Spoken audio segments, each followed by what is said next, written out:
So ito nga mga bayan, katatapos lang nga ng isang ating kababayang OFW sa bansang Kuwait ng hold up ng remittance center. At nadagdagan na naman ng isang kababayan nating OFW na domestic Filipino workers sa ibang bansa na nagnakaw ng mga alahas sa kanyang employer, mga kabayan. Until April 2026, the victim began to notice that belongings in the home, including cash, had gone missing. On May 24th, the suspect, under questioning by the victim, admitted to stealing the relevant belongings.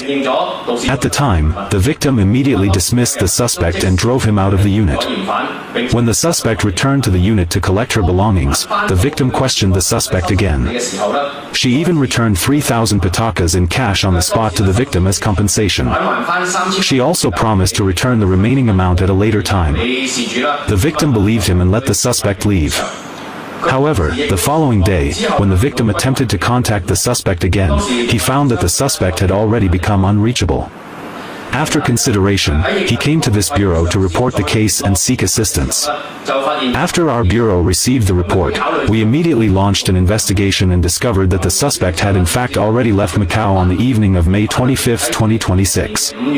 On the afternoon of June 5, 2026, when our officers discovered the suspect entering Macau again via the airport, we successfully intercepted him and brought him back to this bureau for investigation.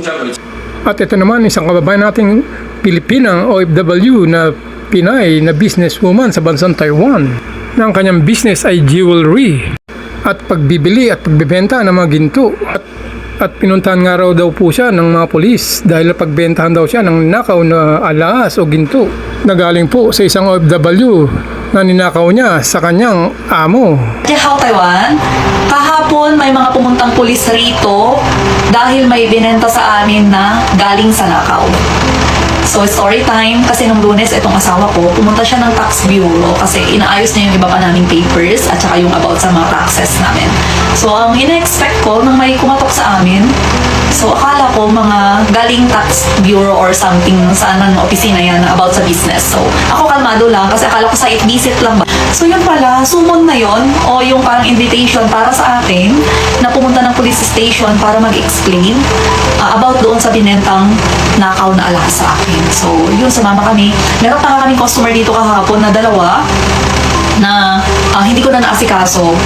Tapos, may mga nag-PM pa pala na pumunta sila rito, naka-close na kami. Pasensya na po kayo kung hindi namin kayo na-replyan at hindi kayo na-inform kasi po yung aking cellphone kahapon is nasa mga pulis po, hawak ng mga pulis kasi chinecheck po nila yung conversation namin ng tao na nagnakaw ng mga item. Kasi hindi kami face-to-face Hindi kami face-to-face kasi yung tao na nagnakaw, yung caretaker na nagnakaw is nasa Taipei.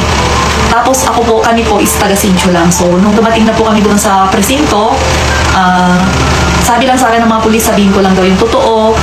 Then, yun na, nag-umpisa na yung interrogation. Ang tinanong sa akin saan kami nagkakilala, nitong tao na to. So, sabi ko through Facebook, nag-message siya, gusto niya magbenta sa akin ng alahas. So, itong si nagbenta sa akin, na caretaker, sinend niya yung item niya sa 7-Eleven. Ako naman, pinick up ko siya sa 7-Eleven, then chinek. After pumasa, binayaran ko siya. Yung item niya is nagkakahalaga ng 239,000 NTD. So, yung iba doon, isinend ko sa kanya through ATM account. Yung iba naman is pinadala niya sa Pilipinas. So, okay na, ganun na. Pinakita ko na yung conversation namin from top to bottom. So, pangalawang beses niya nang nagbenta sa akin. Pero yung unang beses na binenta niya sa akin ay hindi yun pag-aari ng kanyang amo. So, hindi na yun kasama sa case. Yun lang hinahanap ng kanyang mga amo yung hinahanap sa akin. So, sabi ko na-dispose na namin yung mga yan at wala na kasi buy now, patunaw later, or dispose later kami. Ganun kasi yung ginagawa namin. Or binibenta na namin every week, ganyan. By batch, ganyan kasi. So, hindi na namin siya pwedeng mabawi kasi wala na rin sa amin na ibenta na. So, yun po, naipakita ko naman sa kanila na hindi ako kasabwat or wala akong alam na yun ay nakaw. So, okay, pinakawalan naman po. Wala naman pong ginawa sa amin. Nag-thank you yung mga police, ganyan, sa cooperation and sa abala. So, ngayon naman po, ang gusto kong ipakiusap sa inyo, kung yung mga item po ninyo is nakaw, galing sa boss po ninyo, huwag nyo na pong tangkaing ibenta rito sa akin. Kasi po, nadadamay po ako. O kung noon man, may mga binenta kayo na nakaw sa akin, parang ahawa nyo na. Huwag nyo na kaming idamay. Kasi nagninegosyo lang po kami. Sumusunod po kami sa batas. Kaya, please lang po. Huwag na kayong mandamay. Kung yung mga item naman po ninyo na ibibenta sa akin ay binigay lang sa inyo ng inyong mga amo or ng mga boss po ninyo, gagawa na lang po tayo ng kasulatan na sinasabi nyo doon na yun po ay sa inyo or binigay sa inyo ng amo ninyo para po in case magkaroon po ng problema, wala po kaming pananagutan dyan. So, ganun na lang po. Medyo maghihigpit po ako ng konti ngayon gawa ng ganyan. Law-abiding citizen po tayo. Pero sana naman po, negosyo lang po. Negosyo lang. Pero pag ganyan po nanakaw na, sana naman po, mag-isip-isip kayo. Kasi gusto nyo bang makulong dito? Napakaganda ng Taiwan. Pinapasahod po tayo rito. Pinapasahod po kayo rito. Pag ganyan, sinisira po ninyo yung buhay po ninyo eh. Kaya, please lang po, nasa ibang bansa po tayo, maging masunurin na lang po tayo rito kasi andito po yung kinabubuhay ng ating pamilya. So, parang hawan nyo na po. Huwag nyo na pong ibenta sa akin kung nakaw. At ito pa nga mga kabayan, nakamakailan lang din to nangyayari na isang kababayan natin Pinay na pinaghahanap ngayon ng isang jewelry shop owner dahil po sa pagtangay o pagnakaw ng isang alahas na matapos nitong magpanggap na bibili sa kanyang jewelry shop, mga kababayan. Mga madam, ito yung nangyaring nakawan nung Sunday sa Worldwide sa Royal Central Jewelry. So, sinum namin yung video para makita ng malinaw paano ang ginawa ni ating pagnanakaw. Tumalikod si Rubin, kumuha si ate ng 3 necklace, itinago yung isa.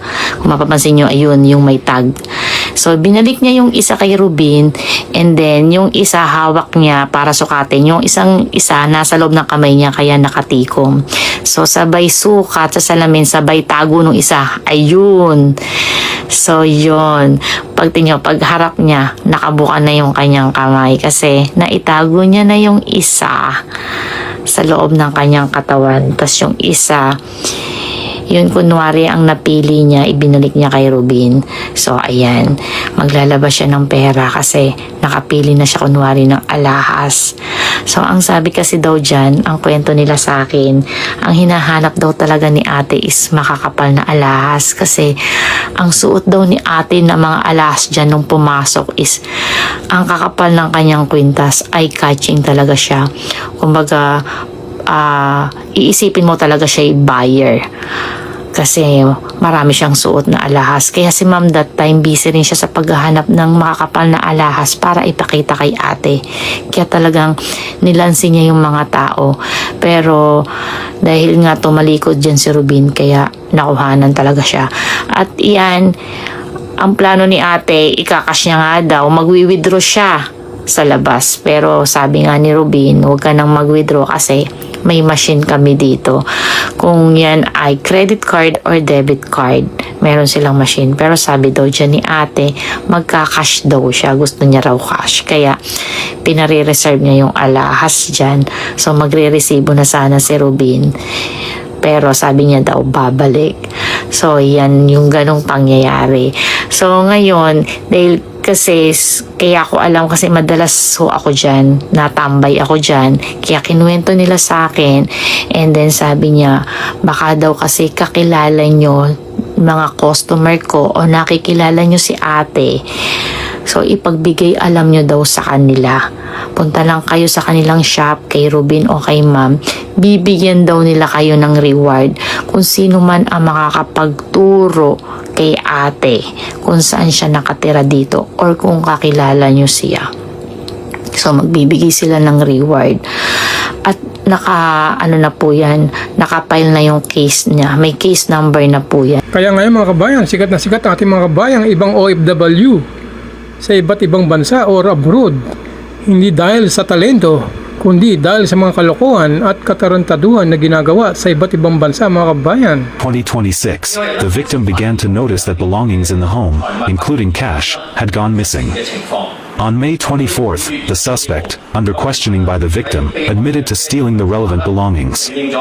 At the time, the victim immediately dismissed the suspect and drove him out of the unit. When the suspect returned to the unit to collect her belongings, the victim questioned the suspect again. She even returned 3,000 patakas in cash on the spot to the victim as compensation. She also promised